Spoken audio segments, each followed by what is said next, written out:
Selamat pagi anak-anak. Selamat bertemu kembali dengan pelajaran IPS. Pelajaran IPS pada pagi hari ini kita akan mulai dari tema 1 tentang kenampakan alam dan kenampakan buatan.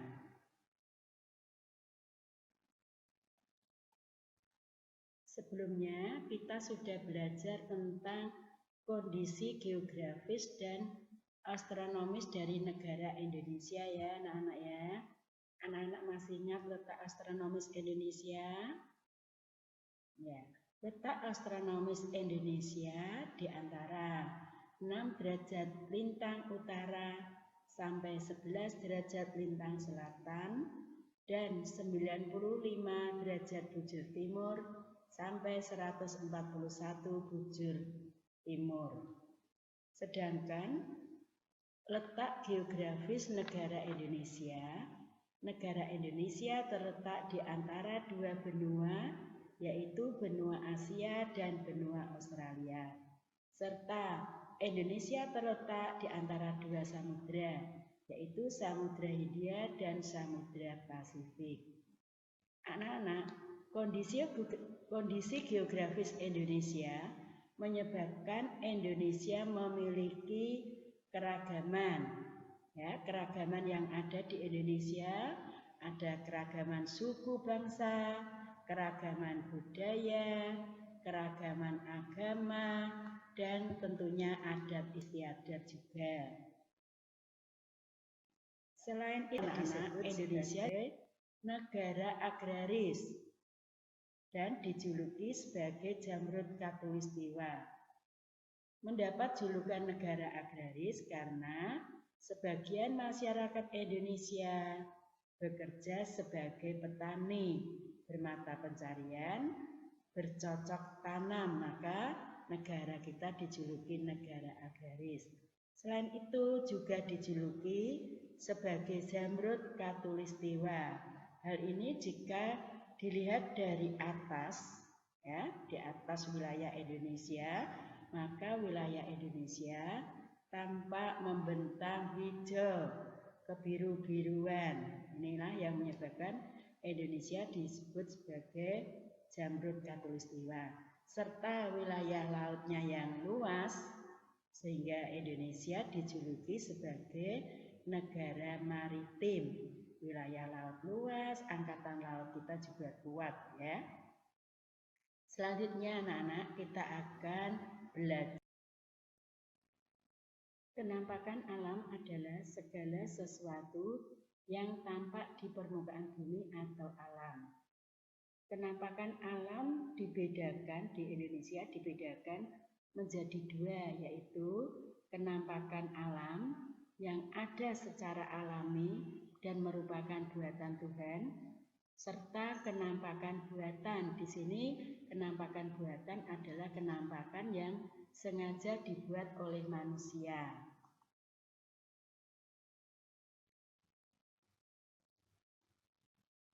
Indonesia memiliki wilayah daratan dan perairan. Kenampakan alam terdiri dari kenampakan daratan, ya, ini yang merupakan wilayah daratan, biasanya ditandai coklat kebiruan atau kehijauan, itu merupakan kenampakan daratan. Dan kenampakan perairan yang diberi warna agak kebiru-biruan. Penampakan alam yang ada di Indonesia yang pertama adalah daratan. Daratan ini ada dataran tinggi, ya, dataran yang luas dengan memiliki ketinggian antara 200 sampai 600 mdpl. Mdpl itu adalah meter di atas permukaan laut. Jadi dataran tinggi memiliki ketinggian antara 200 sampai 600 meter di atas permukaan air laut. Contoh dataran tinggi anak-anak adalah dataran Dieng yang terdapat di Jawa Tengah. Selanjutnya berupa pegunungan. Pegunungan merupakan kumpulan gunung besar dan kecil yang memanjang. Contoh pegunungan yang ada di Indonesia: Pegunungan Jayawijaya yang terdapat di Papua. Pegunungan Kapur Utara ini terdapat di wilayah Jawa. Serta gunung merupakan permukaan bumi yang menjulang tinggi dengan ketinggian lebih dari 1000 mdpl, 1000 meter di atas permukaan air laut. Contoh gunung yang ada di daerah kita, gunung apa anak-anak? Gunung Muria. Selain Gunung Muria ada Gunung Merapi, ya. Ini juga di Jawa Tengah ada Gunung Bromo, ada Gunung Galunggung atau Gunung Tangkuban Perahu. Dataran rendah anak-anak. Dataran rendah yang luas memiliki ketinggian antara 0 sampai 200 meter di atas permukaan laut dan memiliki suhu antara 23 derajat sampai 28 derajat Celcius. Suhu di dataran rendah termasuk suhu panas ya anak-anak ya. Sebagian besar kota di Indonesia berada di daerah dataran rendah. Contohnya saja Kota Kudus, Kota Jepara, Kota Semarang, Kota Jakarta dan yang lain merupakan daerah dataran rendah. Selain itu anak-anak terdapat daratan yang lain, yaitu penampakan berupa bukit. Bukit merupakan wilayah di permukaan bumi yang permukaannya lebih tinggi dari permukaan tanah di sekelilingnya dengan ketinggian antara 200 sampai 500 mdpl. Itu merupakan wilayah bukit. Wilayah tanjung anak-anak.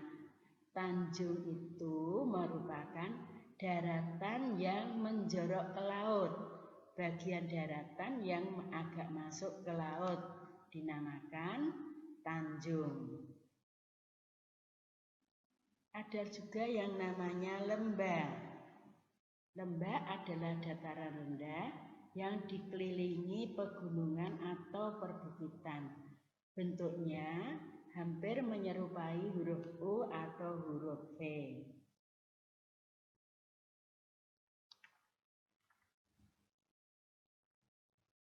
Selanjutnya anak-anak, kita akan belajar tentang penampakan alam di Indonesia yang berupa perairan.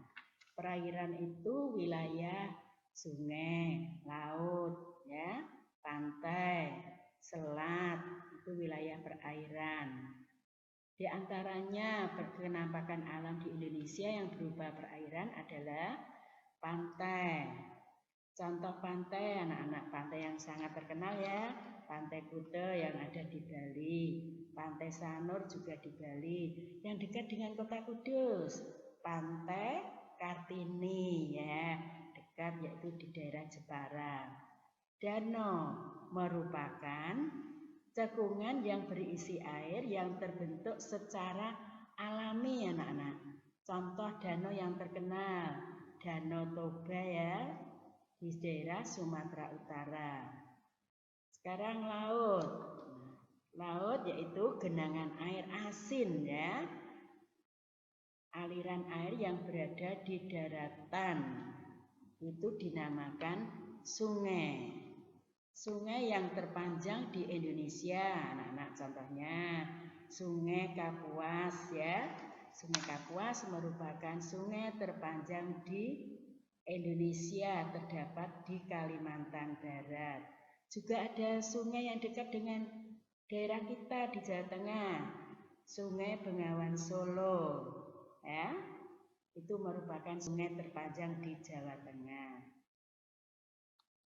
Ada juga yang namanya selat. Itu adalah bagian laut antara pulau dengan pulau, menghubungkan antara pulau dengan pulau.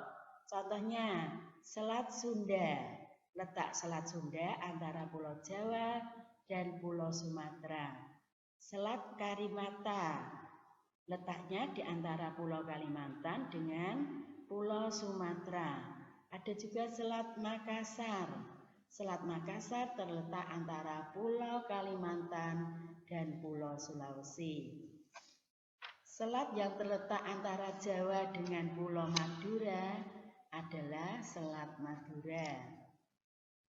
Selat Lombok anak-anak terletak antara Pulau Bali dan Pulau Lombok.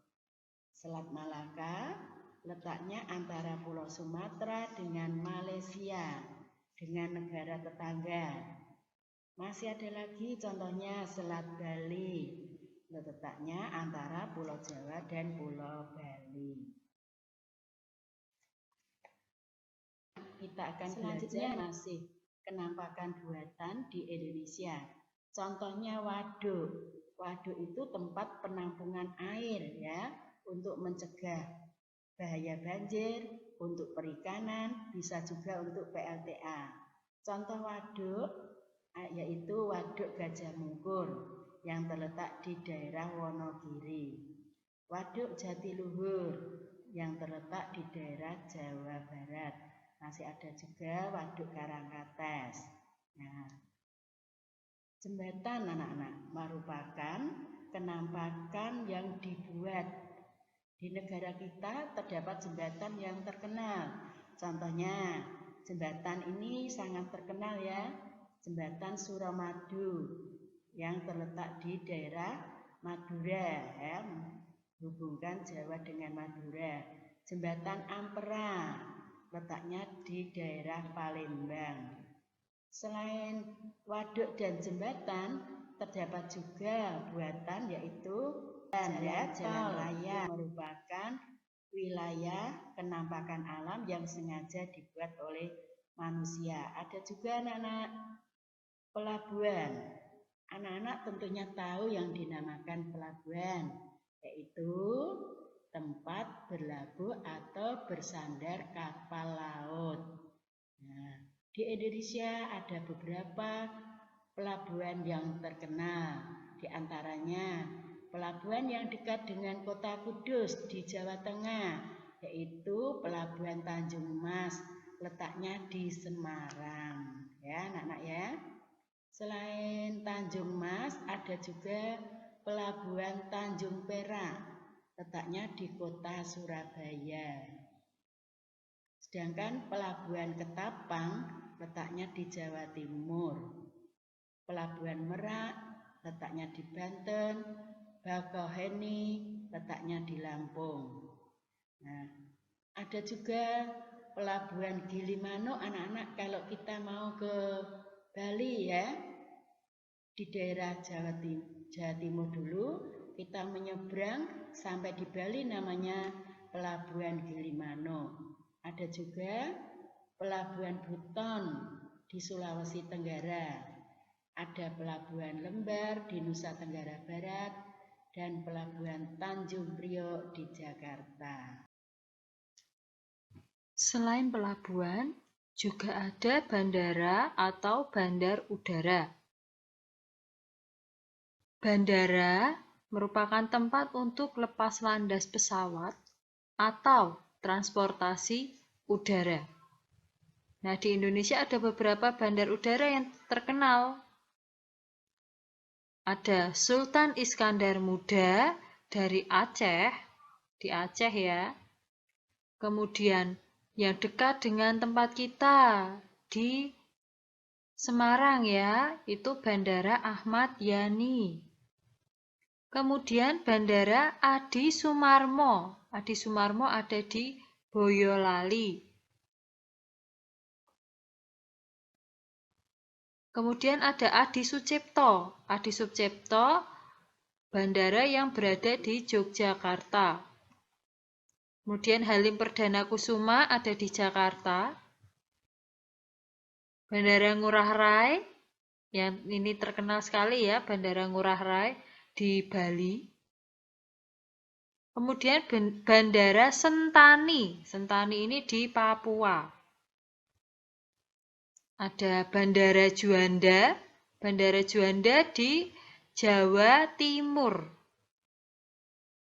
Kemudian ada Bandara Soekarno-Hatta. Nah, Bandara Soekarno-Hatta ini letaknya di Banten ya, di Tangerang, Banten. Kemudian ada Sultan Hasanuddin. Ya, Bandara Sultan Hasanuddin berada di Sulawesi Selatan, tepatnya di Makassar ya. Jadi Sultan Hasanuddin itu bandara di Makassar.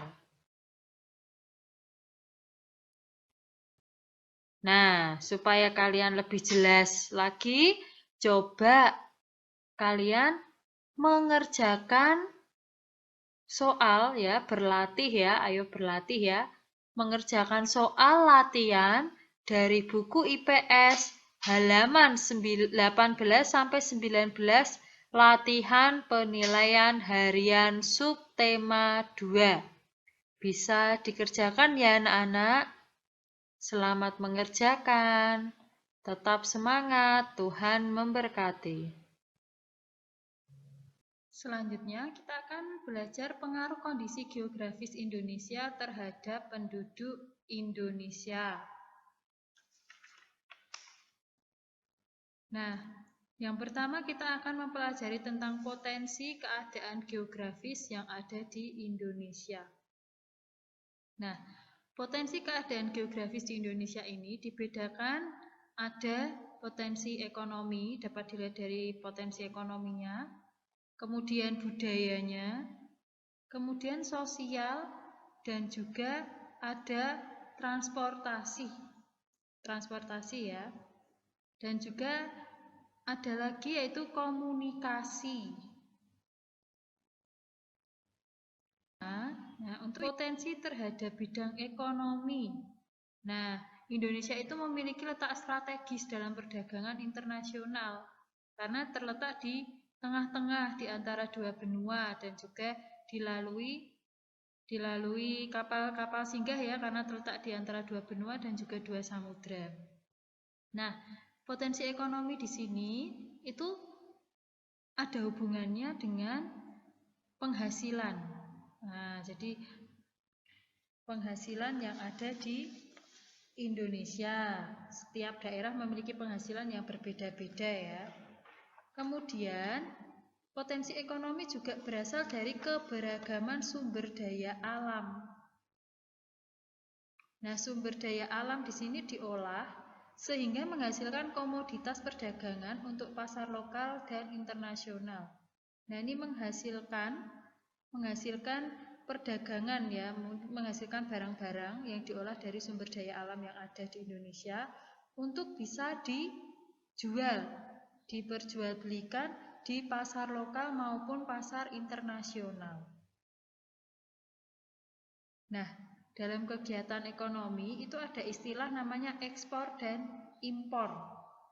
Ekspor dan impor itu apa anak-anak? Pastinya kalian sudah tahu ya.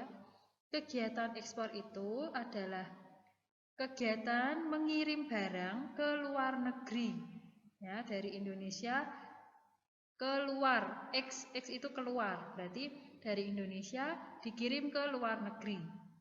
Sedangkan kegiatan impor itu masuk ya, jadi kegiatan impor itu menerima barang dari luar negeri untuk bisa dikonsumsi dan dijual kembali di Indonesia.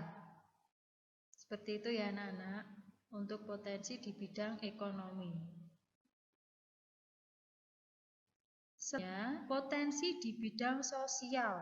Nah, sosial ini hubungannya dengan interaksi ya. Kemudian potensi di sosial di Indonesia ini berasal dari jumlah penduduk yang begitu besar, sehingga kebutuhan tenaga kerjanya dalam negeri itu dapat dipenuhi. Jadi penduduk di Indonesia itu sangat besar sekali ya, sehingga kebutuhan tenaga kerja itu bisa terpenuhi. Nah, tapi di sini juga perlu diperhatikan lagi, meskipun Indonesia ini tenaga kerjanya kebutuhannya banyak, tetapi untuk lapangan pekerjaan di Indonesia juga perlu diperhatikan ya.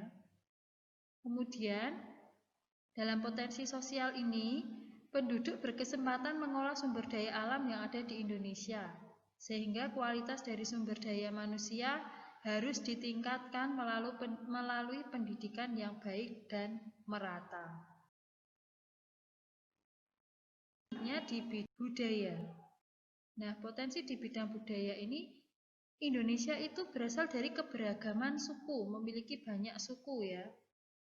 Nah, Indonesia memiliki keberagaman suku, budaya, bahasa daerah, pakaian tradisional, senjata, dan juga alat musik tradisional, rumah adat, serta makanan tradisional dari berbagai macam daerah ya. Nah, potensi budaya ini dapat mewujudkan Indonesia yang kaya akan budayanya karena memiliki keragaman ya. Selanjutnya potensi di bidang transportasi. Nah, kalau tadi kenampakan alam kenampakan buatan ada pelabuhan dan juga ada bandara. Nah, itu berhubungan dengan potensi transportasi yang ada di Indonesia. Nah, transportasi itu terdiri dari transportasi darat, udara, dan juga laut ya yang ada di Indonesia. Nah, manfaat dari transportasi Indonesia ini antara lain memudahkan penduduk untuk berpindah tempat dari daerah satu ke tempat yang lainnya. Kemudian menghubungkan penduduk antar pulau. Jadi Indonesia terbentang dari Sabang sampai Merauke, banyak pulau. Nah, ini bisa dihubungkan melalui transportasi ya. Kemudian membuat bepergian menjadi mudah dan cepat dengan adanya transportasi. Tidak perlu jalan jauh ya, tapi sudah ada transportasi memudahkan dalam bepergian.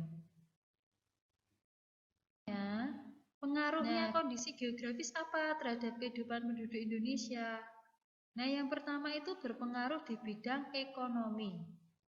Nah, pengaruhnya terhadap masyarakat itu kepada mata pencaharian di masing-masing daerah ya. Nah, mata pencaharian di wilayah pantai itu biasanya banyak yang memiliki mata pencaharian sebagai nelayan, petani garam, dan juga petani garam. Selain itu juga ada sebagai pemandu wisata juga bisa karena di wilayah pantai. Kemudian pedagang cenderamata juga bisa.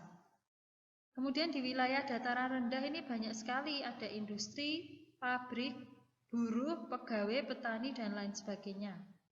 Sedangkan di dataran tinggi biasanya banyak sekali perkebunan.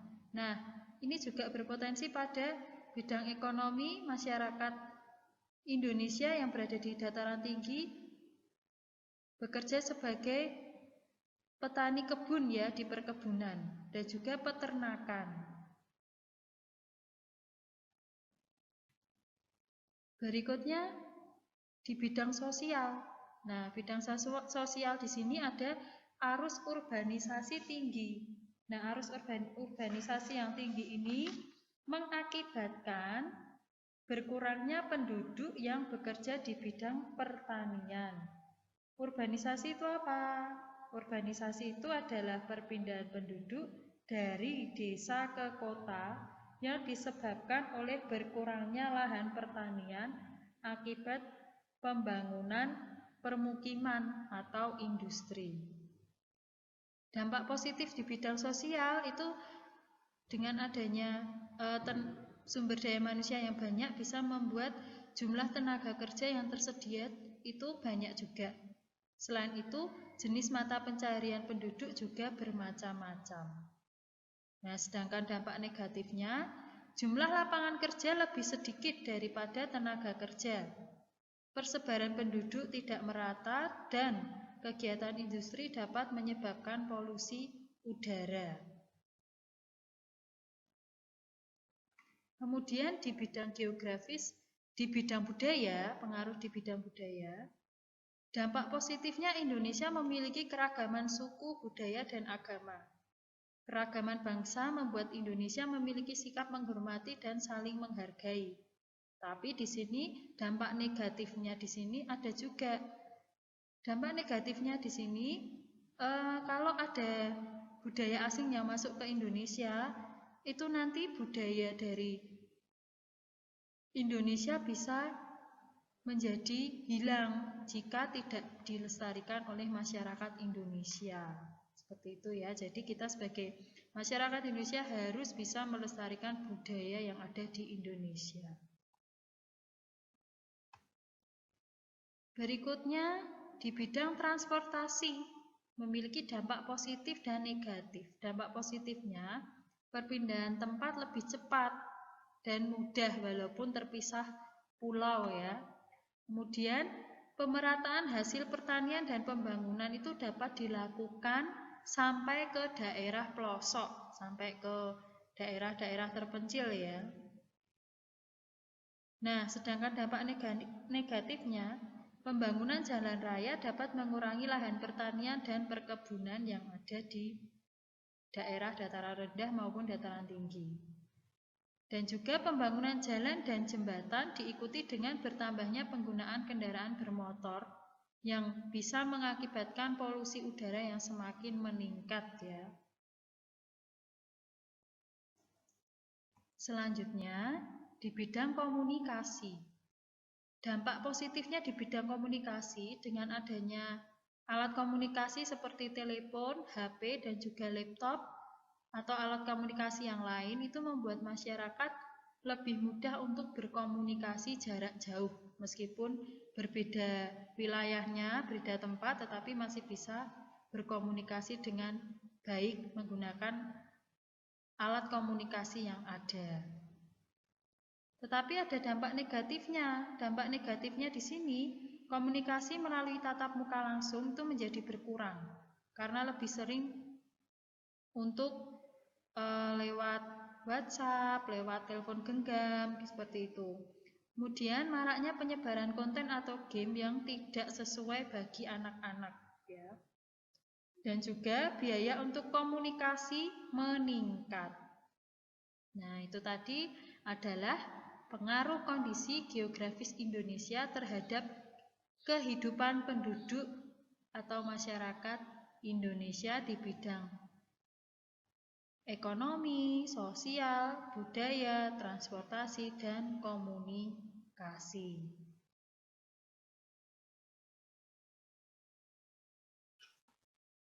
Ya, baik anak-anak. Selanjutnya, silahkan anak-anak mengerjakan latihan soal berikut ini. Latihan soal dari buku paket IPS halaman 27 sampai 29, latihan penilaian harian subtema 3. Belajar, tetap semangat belajar. Jaga kesehatan selalu, rajin cuci tangan. Jika keluar rumah, jangan lupa memakai masker. Tetap semangat ya anak-anak. Tuhan Yesus memberkati.